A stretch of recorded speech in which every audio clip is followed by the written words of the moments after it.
You're skipping breakfast, living on black coffee until noon and wondering why you want to eat everything in the pantry at 8 p.m. at night. You're trapped in a huge cycle. And let's, look at, we've been told for years that skipping meals is the ultimate health hack. But if you are white-knuckling your way through the morning only to face plant into a packet of biscuits or a massive bowl of pasta after dark or during the 3 p.m, 3:30, dip, that strategy is not working for you. It's actually working against your body and your biology. And to be quite frank, you've got to have a lot of protein in the morning. So, don't mind my husband there, he's behind me. Let's talk about the elephant in the room. Extreme intermittent fasting, which I stopped doing because of my high stress levels in my body, and it's been hyped up as a cure-all, but for a lot of women fasting until lunchtime, it's like track to burnout, and our bodies are really sensitive to signs of stress and starvation.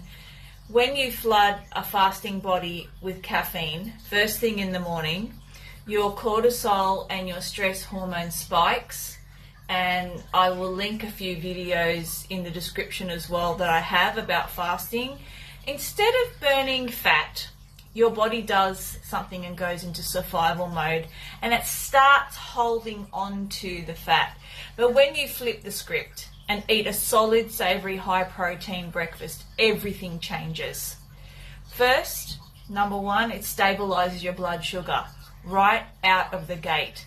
No wild spikes, which means no brutal mid-afternoon dips, energy crashes where you're desperate to, get a sugar hit or nap.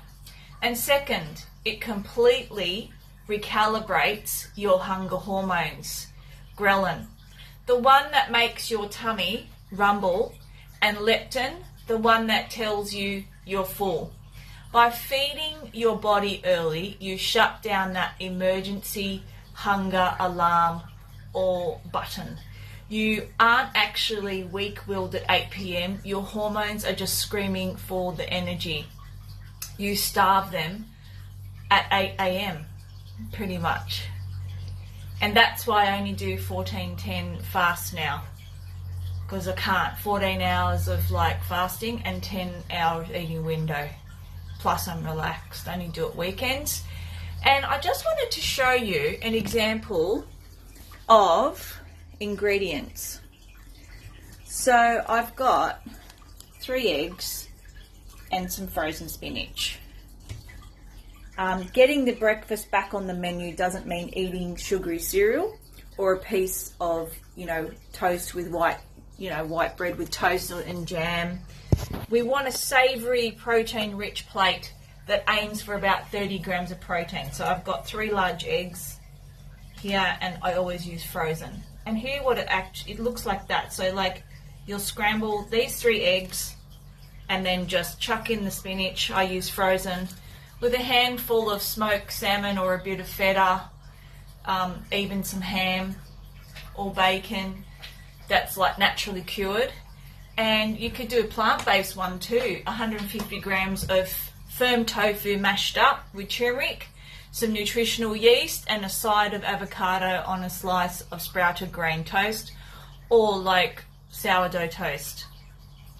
Or you could do a high-quality protein powder blended smoothie with unsweetened almond milk or milk of your choice, almond butter, and a tablespoon of chia seeds. Make sure they're not raw. You have to soak them for 10 minutes in hot water. And it's super simple, no masterclass in the kitchen required. And here is my challenge for you guys. Commit to eating protein-rich meal within 90 minutes of waking up for the next 3 days. Just 3 days, and notice how your energy holds up at 3 p.m. and notice how much easier it is to pass up the pantry at night time too. And breakfast, let's bring it officially back, give it a crack and let your body feel the difference. Just a heads up all for my free resources and credentials. They're now in the Wellness Table community. Details are in the description, and I hope you enjoyed this video. Don't forget to like and subscribe, and see you in the next one. Happy brekking.